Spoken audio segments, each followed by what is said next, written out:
ನಾನು ಇಷ್ಟೊತ್ತು ಹೇಳಿದ್ದು ಎಲ್ಲರಿಗೂ ಸೇರಿಸೇನೆ, ಯಾರೇ ಒಬ್ಬರಿಗೆ ಸ್ಪೆಷಲಾಗಿ ವಿಶೇಷವಾಗಿ ಅಲ್ಲ. ನಾನು ಅವ್ರ ಫಾಲೋವರ್ಸ್ ಏನೋ ಇದನ್ನು ಮಾಡಿರೋದು ಅಂತಲೂ ನಮ್ಗೆ ಪ್ರೂಫ್ ಇಲ್ಲ. ಆದ್ರೂ ಖಂಡಿತ ಅವ್ರ ಫಾಲೋವರ್ಸೇ ಅಥವಾ ಅವರ ಅಭಿಮಾನಿಗಳೇ ಇದನ್ನು ಮಾಡಿದರೆ ಖಂಡಿತ ಅವ್ರಿಗೂ ಅಪೀಲ್ ಮಾಡ್ತೀನಿ ನಾನು, ಇದರಿಂದ ನಿಮ್ಮ ಜೀವನ ನೀವು ಹಾಳು ಮಾಡ್ಕೋಬೇಡಿ. ಒಂದು ಸೆಕೆಂಡ್ ನಿಮ್ಮ ಫ್ಯಾಮಿಲಿ ಬಗ್ಗೆ, ನಿಮ್ಮ ಭವಿಷ್ಯದ ಬಗ್ಗೆ ಯೋಚನೆ ಮಾಡಿ ನೀವು ಪೋಸ್ಟ್ ಮಾಡಿ ಅಂತ ಕೇಳ್ತೀನಿ. ಇಲ್ಲ, ನಾನೇನು ಮಾತಾಡಿಲ್ಲ. ಅದು ನನ್ನ ಉದ್ದೇಶ.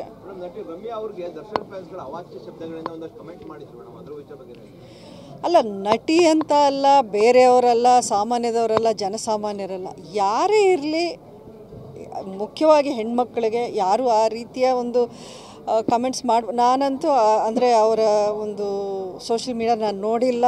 ಎಂಥ ಕಮೆಂಟ್ಸು ಯಾರು ಮಾಡಿದ್ದಾರೆ ಅನ್ನೋದು ನನಗೆ ಗೊತ್ತಿಲ್ಲ. ನ್ಯೂಸಲ್ಲಿ ಏನು ಬರ್ತಾಯಿದೆ ಅದನ್ನು ನೋಡ್ತಾ ಇದ್ದೀನಿ. ಅವರು ಅದಕ್ಕೆ ಕಂಪ್ಲೇಂಟ್ ಕೊಟ್ಟಿದ್ದಾರೆ.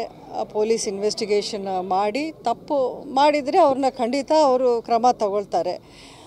ಬಟ್ ಎಲ್ರಿಗೂ ಅಂದರೆ ಜನಸಾಮಾನ್ಯರಿಗೆ ಇದೇ ರೀತಿ ಸ್ಪಂದಿಸ್ತಾರ ನಮ್ಮ ಸರ್ಕಾರ ಇರಲಿ ಅಥವಾ ಸೈಬರ್ ಕ್ರೈಮ್ ಪೊಲೀಸ್ ಇರಲಿ, ಇದೇ ರೀತಿ ಅವರು ಸ್ಪಂದಿಸೋದಾದರೆ ಖಂಡಿತ ಇದು ಸ್ವಾಗತಾರ್ಹವೇ. ಯಾಕಂದರೆ ನ್ಯಾಯ ಅನ್ನೋದು ಪ್ರತಿಯೊಬ್ಬರಿಗೂ ಸಿಗಲೇಬೇಕು. ಈಗ ನನ್ನ ವಿಷಯನೇ ನೀವು ತಗೊಳ್ಳಿ, ಇದು ನನಗೇನು ಹೊಸದಲ್ಲ. ಈ ಆನ್ಲೈನ್ ಟ್ರೋಲಿಂಗ್ ಅನ್ನೋದಿರಲಿ, ಮಹಿಳೆಯರ ಬಗ್ಗೆ ಒಂದು ಕೀಳ್ತನದ ಮಾತುಗಳಿರಲಿ, 5-6 ವರ್ಷಗಳಿಂದ ನಾನು ಸಾಕಷ್ಟು ಫೇಸ್ ಮಾಡಿದ್ದೀನಿ. ಅಷ್ಟಿಷ್ಟಲ್ಲ, ನನ್ನ ಮೇಲೂ ಒಂದು ಫಿಸಿಕಲಿ ಒಂದು ಹಲ್ಲೆ ನಡೆದಿತ್ತು KR ನಗರದಲ್ಲಿ. ಆವಾಗಲೂ ನಾನು ಪೊಲೀಸ್ ಸ್ಟೇಷನ್ಗೆ ಹೋಗಿ ಖುದ್ದಾಗಿ ನಾನು ಕಂಪ್ಲೇಂಟ್ ಕೊಟ್ಟಿದ್ದೆ. ಈವರೆಗೂ ಅದರಲ್ಲಿ ನ್ಯಾಯ ಸಿಕ್ಕಿಲ್ಲ. ಈವರೆಗೂ ಆ ತಪ್ಪಿಸ್ತರನ್ನು ಪೊಲೀಸ್ ಅರೆಸ್ಟು ಮಾಡಿಲ್ಲ, ಯಾವ ರೀತಿಯ ಒಂದು ಜಸ್ಟಿಸು ಕೊಡಿಸ್ಲಿಲ್ಲ.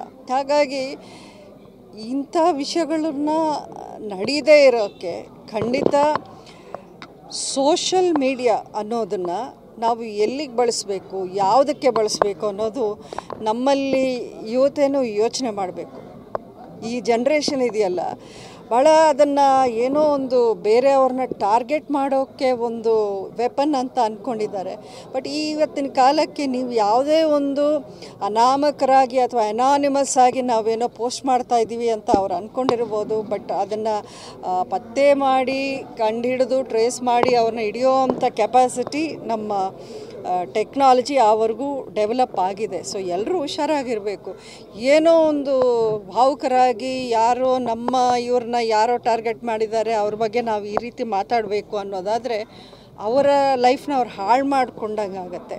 ಅದನ್ನು ಯಾರೂ ಮಾಡೋಕ್ಕೆ ಹೋಗಬಾರ್ದು. ನಾನು ಪ್ರತಿಯೊಬ್ಬರಲ್ಲೂ ಮನವಿ ಮಾಡೋದು, ನೀವು ಈ ರೀತಿ ಸೋಷಲ್ ಮೀಡಿಯಾದಲ್ಲಿ ಯಾರನ್ನಾದರೂ ಟಾರ್ಗೆಟ್ ಮಾಡಬೇಕಾದ್ರೆ ನಿಮ್ಮ ಲೈಫು ಹಾಳು ಮಾಡ್ಕೊಳ್ತೀರಾ ಏನು ಅನ್ನೋದನ್ನು ಒಂದು ಸೆಕೆಂಡ್ ನೀವು ಪಾಸ್ ಮಾಡಿ ಯೋಚನೆ ಮಾಡಿ. ಆವಾಗ ನಿಮಗೆ ಅರ್ಥ ಆಗುತ್ತೆ. ಆ ಪೋಸ್ಟ್ ಮಾಡೋದ್ರಿಂದ ಯಾರಿಗೂ ಏನೂ ಉಪಯೋಗ ಇಲ್ಲ. ನೀವು ಯಾರನ್ನು ಟಾರ್ಗೆಟ್ ಮಾಡ್ತಿದ್ರೋ ಅವ್ರಿಗೇನು ಆ ಒಂದು ನಿಮಿಷ ನೋವಾಗಿರ್ಬೋದು, ಬಟ್ ಅವ್ರ ಜೀವನಕ್ಕೆ ಇದೇನು ಬೇರೆ ರೀತಿಯ ಒಂದು ಪರಿಣಾಮ ಆಗಲ್ಲ. ಬಟ್ ನಿಮ್ಮ ಜೀವನಕ್ಕೆ ನೀವೊಂದು ತಪ್ಪು ಮಾಡಿದವರಾಗ್ತೀರಾ. ಅದರಿಂದ ನಿಮ್ಮ ಭವಿಷ್ಯಕ್ಕೂ ಅದು ಸರಿ ಹೋಗಲ್ಲ ಅನ್ನೋದು ನನ್ನ ಅಭಿಪ್ರಾಯ.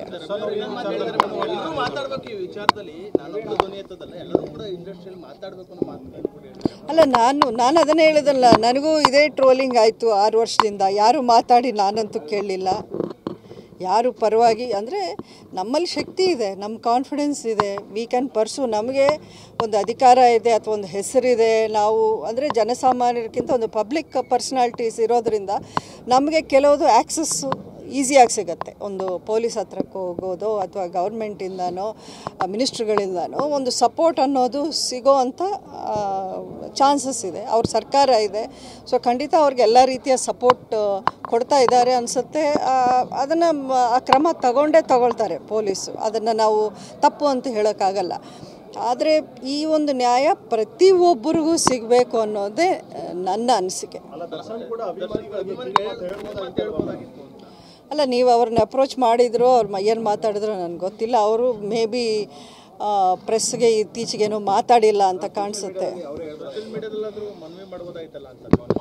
ಇದನ್ನು ನೀವು ಅವ್ರನ್ನೇ ಕೇಳಿದ್ರೆ ಸರಿ, ನಾನು ಅವ್ರ ಪರವಾಗಿ ಹೇಳಿದ್ರೆ ತಪ್ಪಾಗತ್ತೆ.